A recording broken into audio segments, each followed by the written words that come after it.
Hi everyone. Today I'm going to be doing a follow-up video to the last one I had, which was how to create a VPN when your ISP, your internet service provider, is a CGNAT ISP. So the last video I discussed the high-level summary, and I kind of went in depth to this document that I have here, and I will provide a link to this document again.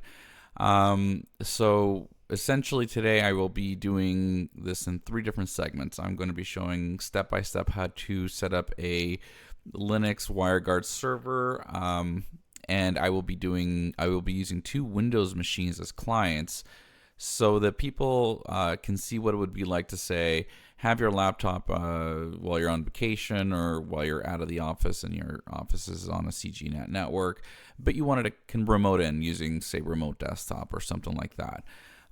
So you'll see me set up 2 Windows clients, and at the end you'll see me do a remote desktop connection test between them to prove the concept here. And I'll also be running all the commands that I pasted in this PDF document. If you want to go through the high level, if you want to go through the explanation of how this works, I will provide a link to the last video here so you guys can follow along with that. If you're just looking to, I guess, get confirmation of what all the steps look like, I'm going to be running them here live, or not live, but on this recording of the video.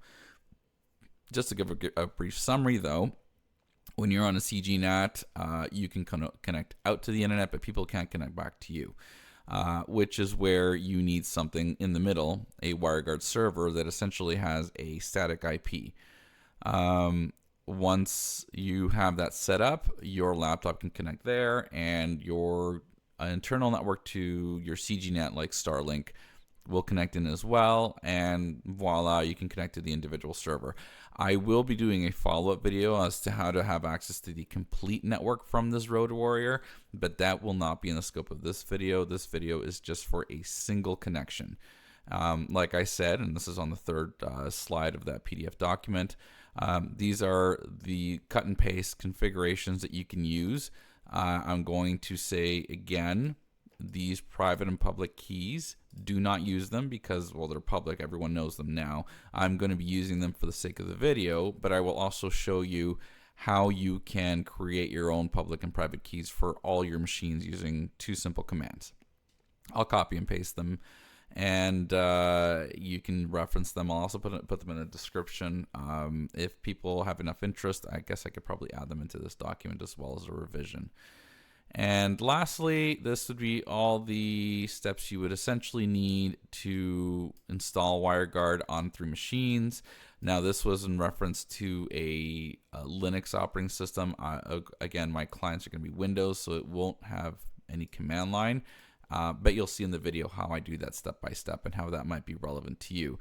I also wanted to confirm that UFW is not something you need, and you'll understand as I go through the video that you might potentially need that if the cloud provider you're using, like AWS, Linode, OVH Cloud, or whoever you're using, some of them provide you a firewall already, some of them don't. If they provide you a firewall, you don't need UFW, which is a firewall. If they don't provide one, then I would recommend a firewall of choice, IP tables, UFW, or whatever you might be using.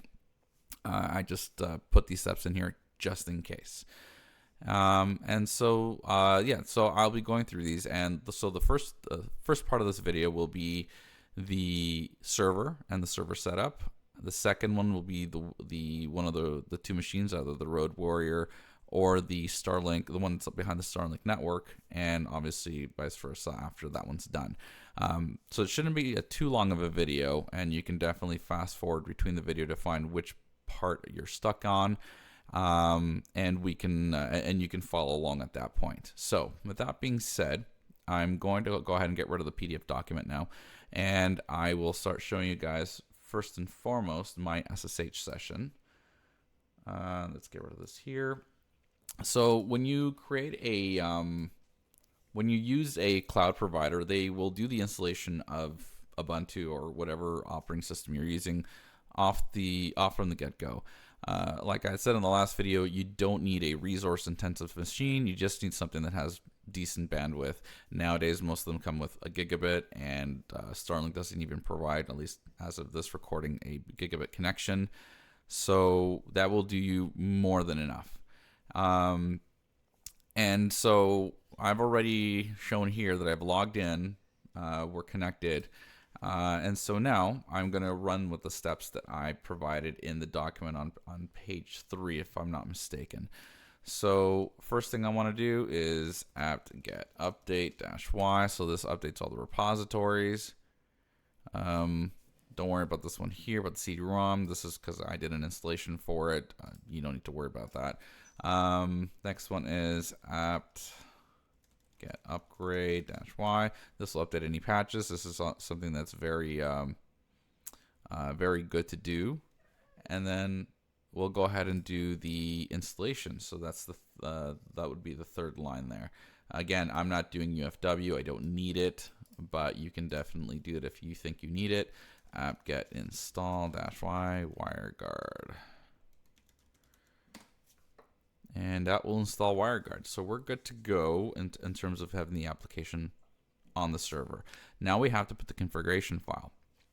And if you go to slide 3, so slide 4 was showing all the commands, my apologies. Slide 3, you see under Wireguard server, it's the one on the right. It shows you 2 clients and the server interface. If you're going to need more clients, you just add more peers. And at the same time, you have to add, create more public and private keys for all of them. So let's see here. If I already moved the configuration file in the on the server, so it's that one there, CGNAT So if I cat that, you'll see that it is a match. So I literally copy and pasted that information in here. So I'm going to go ahead and put this in my etc Wireguard directory. So in my case, I'm doing a copy CGNAT Wireguard. In your case, if you did what I did and you put it in the files on the machine, the configuration file on the machine, you would just have to move it to the right directory. Otherwise, if you were going to do it yourself, you would have to VI or nano. I know nano is very popular for anyone who's a beginner. So nano /etc/Wireguard, and then the name of your configuration file. You can call it whatever you want. Just make sure that you remember that name when you set up the service. So I'm going to go ahead and press enter here, and you see everything that's in there. So this is now technically ready to go. All right. So if we look at the steps in slide 4, the next one would be to enable this CGNAT so it starts up on boot. So systemctl enable wg-quick at CGNAT_VPN. Again, if you named your configuration file anything else, that's what you put in here. And there we go. So now when the system reboots, it'll automatically start that as a service. Now we want to go ahead and start it right now. So that's systemctl start wg-quick at CGNAT_VPN. And that's it. So how do I know that it's running? I can type wg, and you can see here it's listening on port 51823. Now, just a caveat here, the service I'm using for the server, it's not on my local system here, it's on another system that's being forwarded to 51828. So when I put it on my clients, it'll show 51828. You don't need to worry about that. But essentially, you just have to make sure that whatever port's exposed to the internet is the one that you're going to be using on your clients. And you see 2 different endpoints here. You see peer 1 and peer 2. These are the ones that are going to be connected. You do see the endpoints blurred out. Again, that's for security on my end, just because I don't want to reveal where these what sources I'm using. But you would essentially see your machines on here connected. The other thing I said I was going to show was how to create your public and private keys. So it's 2 commands, and I'm going to paste them here, but I will also explain them. I'm in the right path. No, I want to go to Wireguard. Okay, here we go. So the first command is to actually create the private key. So that's WG space genkey, and we're going to pipe that into T so that it'll show you the private key, but it will also create a file. And I find that useful because that way I have a copy of it in case I need to put it somewhere else. You don't need that file. So long as you know that private key, you can put it in a notepad, you can write it down, whatever you want. Obviously it is not one that it's not the key that you give out to other machines. It's the one that generates your public key. So when I press enter here, okay, it gives me a private key, and every time I will press enter, it's going to give me a new one. As you can see, each one of these is different. All right, and as you can see, it used the last one there. So when you create your server, make sure you run that command. It will give you a private key, and that's the one that's going to go in your config file under the first portion of the interface. So if I go here, you would have to change this here to the private key that you just generated. Again, that's for security reasons. You do not want that private key out there for others to use. And again, for the purposes of this video, I'm using the ones in the PDF. I don't recommend you doing that. But again, to each their own. So after I've created the private key, now you create your public key that will be associated. That's the one that you will put on all the other machines that are connecting to this server as a peer. Okay. And the command for that is here. Okay. And very similar to the first one, first it's going to open the private key file. We're going to pipe it into WG public key. So it's going to run that as it's going to go through the private key and generate a public key based off of it. And it's also going to pipe that into T and create a public key file as well. So if I press enter here, that is the public key. That's the one that you put on all the other machines. If you look at slide 3, you'll see that the public key for the server is the one that's on the peers, and it begins with K9 and ends with S0 equals. So that's if you were to use the private key on the WireGuard server that I have in the PDF document, if you write this, if you use this command, it will spit out that public key. Okay. So all that being said, I hope I clarified that for everyone. As I was saying, the interface is ready to go. So that's all we need to do on the server. The server is done. If everyone has enough interest, I will create a follow-up video that shows best practices for a cloud Linux server. Everyone has slightly different ways of doing things, but generally speaking, you want to lock down your server. Firewall being one of the most important things you want to do if there is no firewall. And SSH, you probably just want to enable that when you need to connect to it. Otherwise, you block it. So let's go ahead and move forward here. You can see right now the one that would essentially be my Starlink client. That's this screen right here. The one behind it is the one that's going to be my Road Warrior. That's going to be it's going to be the Road Warrior. So let's go ahead and install Wireguard. I already downloaded it. It's right here. So let's go ahead and run that.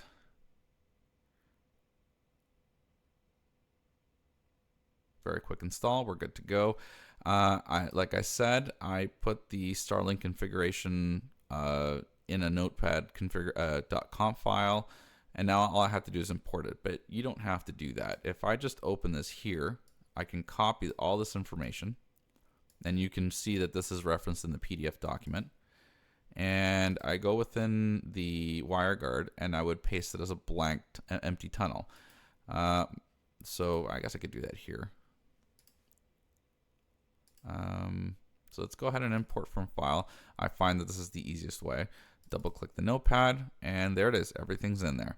I'm going to edit it though, and you will see it when this video is live. You're going to see that this is blurred out. This is the endpoint I'm connecting to. Again, for security reasons, I'm not revealing that to anyone, but this is where you would put your WireGuard server, whatever its IP is or hostname if you're using a hostname. And like I said, the port I'm using 51828. Yours could be whatever you want it to be. Again, you can refer to the PDF document. You can see, you can pick your port. So allow me to put that in there.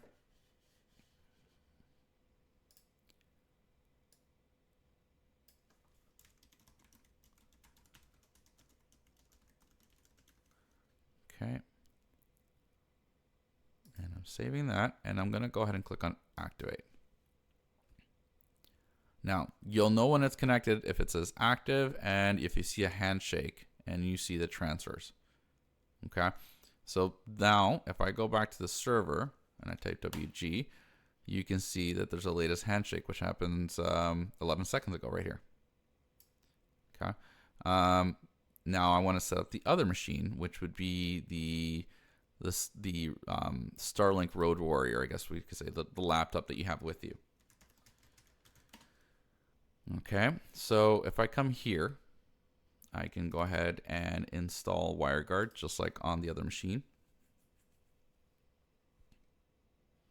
And just like before, I created the conf file, I put it in the machine itself. Now I'm just going to go ahead and port it. But if you open that starlink.rwarrior.conf file, it is literally a copy and paste of what is in that PDF document.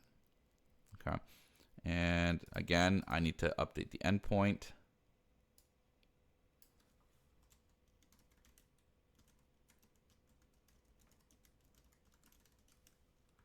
And my port.